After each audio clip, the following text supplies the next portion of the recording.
Good morning and happy new year. We are here with our elective area nearpod training session, and we are looking at student work protocol for PLCs. As instructional coaches, we did not want to give you the same protocol as core content areas. Because of course you guys are singletons and you can't really meet commonly because you all kind of teach different things. But one thing that you guys can do is provide feedback to one another on the performance tasks that you give. So what this protocol does is give you an opportunity to do that with your colleagues. Some of you guys may remember we have been introduced to this before. It was around March we were supposed to start it, but of course COVID happened, so we could not do that.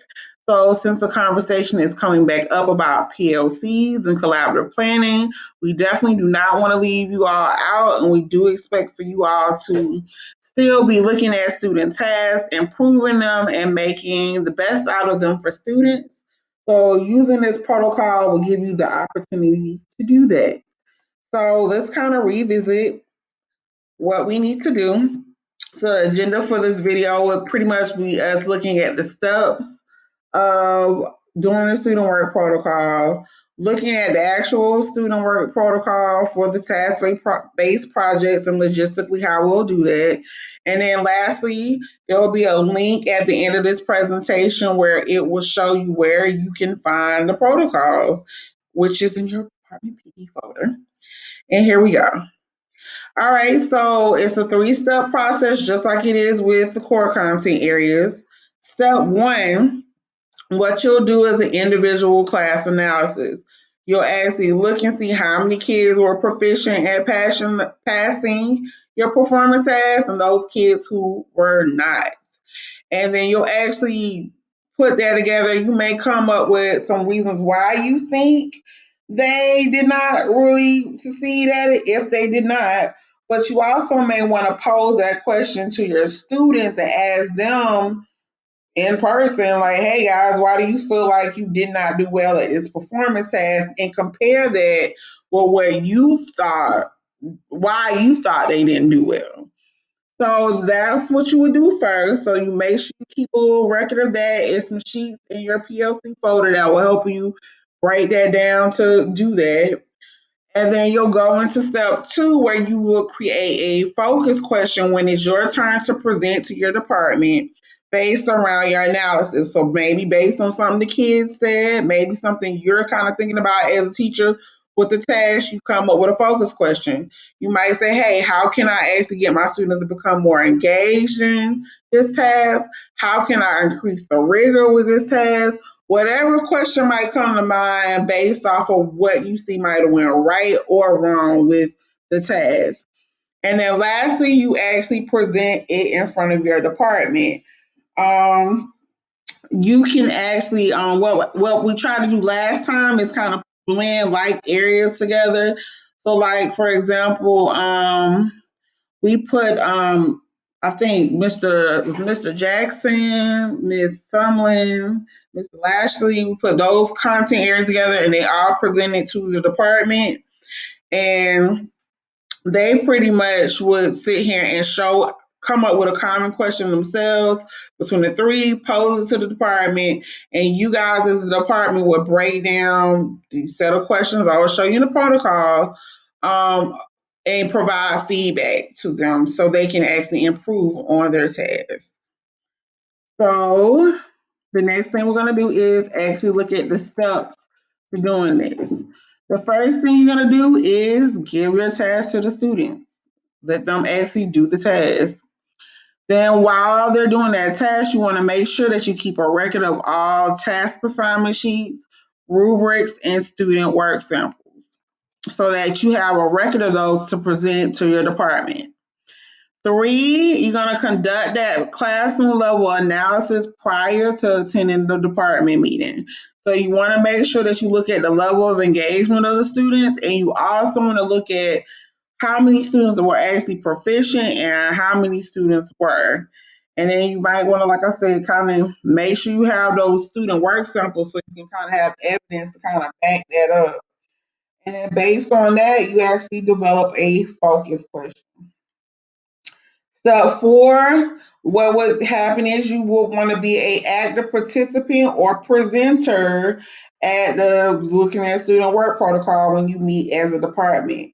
And if you are presenting, you're going to present your focus question, be open minded, not get offended by what people say, and taking that feedback as you wish.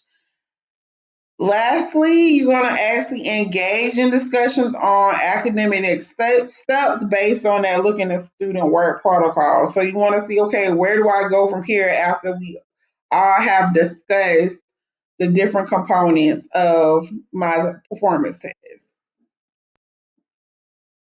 Now, we definitely want to talk about the purpose of doing this protocol is to help you as a practitioner to reflect on questions of assessment and the standards that you are teaching your teachers, looking at depth of knowledge of your actual task.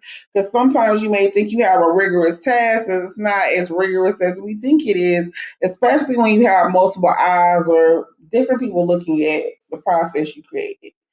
So, what we're going to do now is actually look at that protocol, which again is found in your department folder.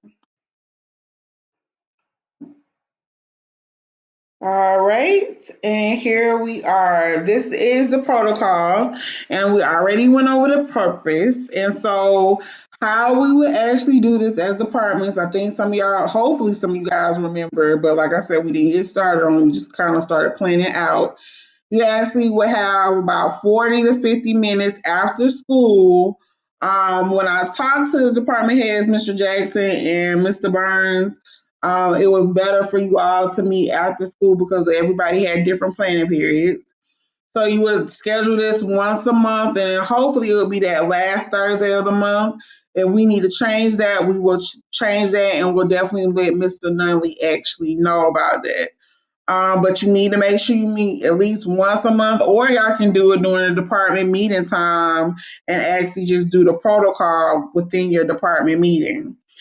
Um, Health would when I talked to Ms. Green, she was saying it was better for you all to meet on your planning period on Tuesdays or Thursdays once a month. Or again, just like the other two areas, you can meet in your department meetings after school when it's at that department meeting time to actually do the protocol. All right, we're gonna scroll down and look at roles. So everybody is gonna have, well, at least most everybody in the group will have a role.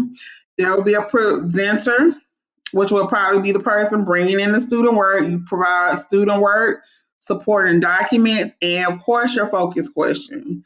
There will be a facilitator. My hope is for the first one, which, like I said, we didn't get to pull it off, but Mr. Nunley would actually lead that first, looking at student work protocol.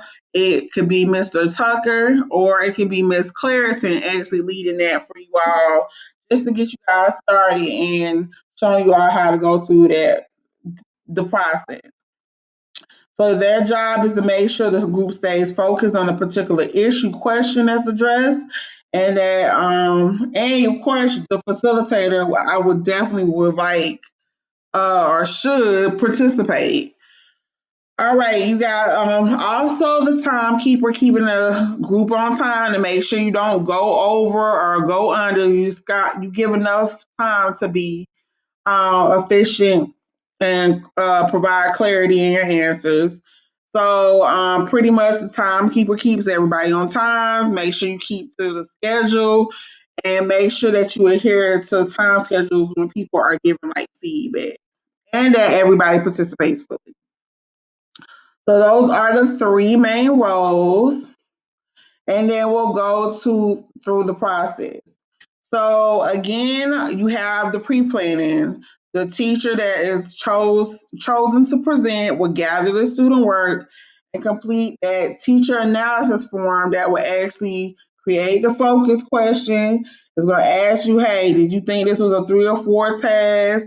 How or that I'm sorry, it's going to ask you how many kids were proficient, how many kids were not, and ask you to create a focus question.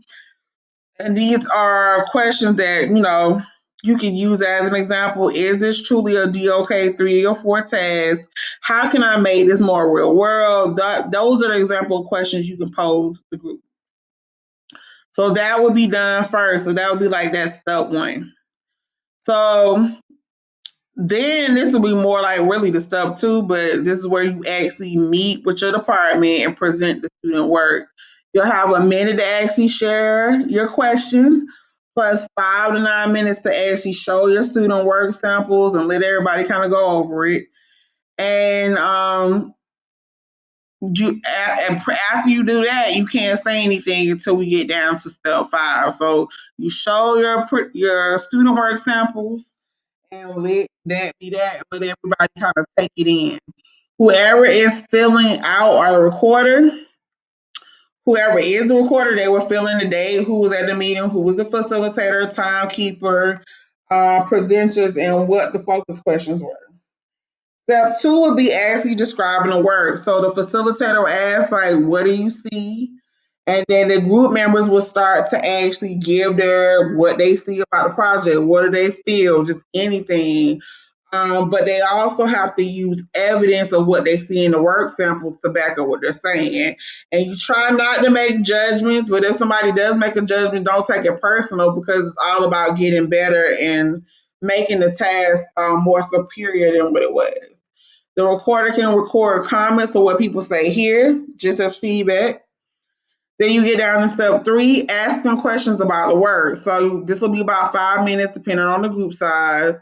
The facilitator will ask, what questions does this work actually raise for you? Like what questions come up about the actual task. And then group members would state whatever questions they have about the task, assessment, circumstances that might have affected the task. And the teacher can actually make notes about this, but don't answer yet. You can just kind of jot them down to start thinking about what you want to ask. And the questions can be recorded here. Then you go to step four. So you want to kind of speculate about what standards the student is working on based on what you see in the work. And this will be 10 minutes.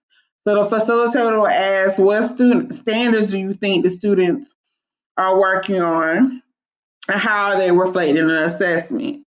So then you can actually look at the standard, see, hey, is this standard really being fulfilled in this task? You can also look at that rigor of that assignment to see, and here's a DOK chart as a reference to see, hey, is this really rigorous enough or real world enough for the students? Just to give some feedback. And then here you can record what standard was it, what were the group's thoughts on the DOK level, um, the other tasks. Then the step five is hearing from the actual presenting teacher, which this is where the teacher gets to defend themselves, 5 minutes.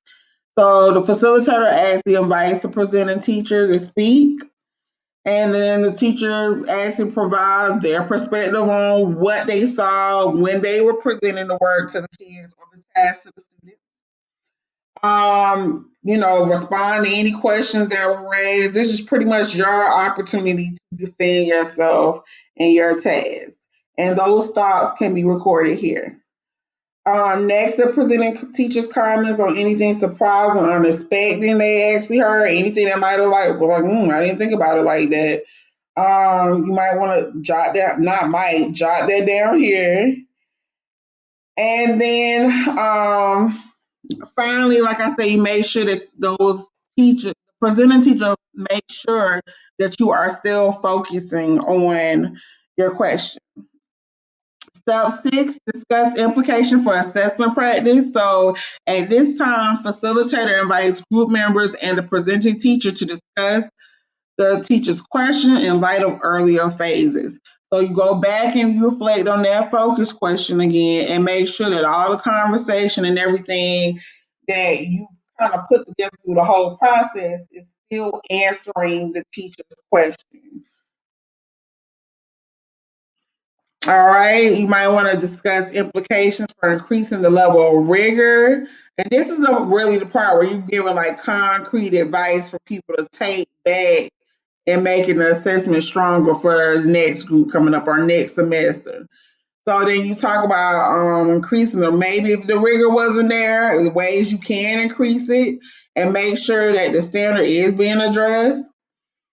And then the last step is you lead, the facilitator will lead a brief conversation about the group's experience and the overall conclusions that you actually um, came to when with the presenter's task.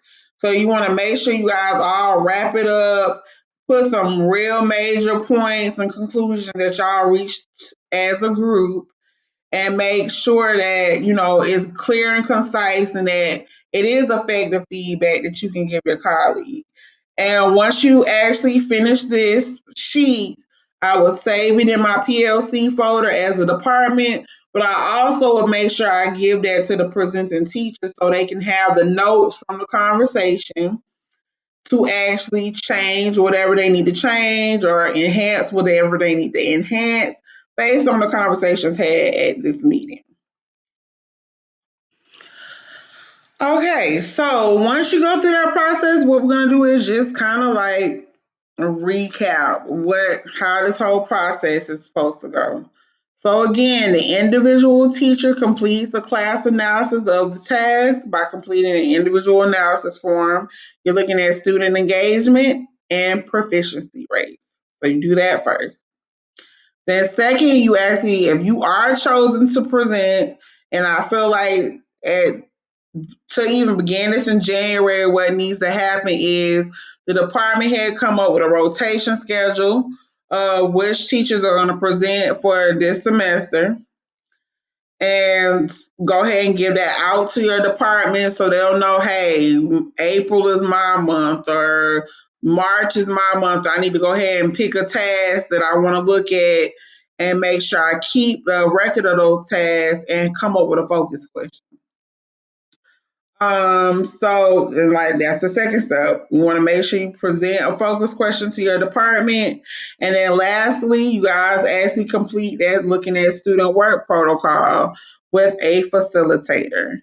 And make sure, like I say, you have that documentation. So at least as an elective area, you can say you guys met collaboratively, you looked at student work tasks, performance tasks amongst your department members, and you all gave feedback. So we'll have documentation for that if anybody asks about the elective areas.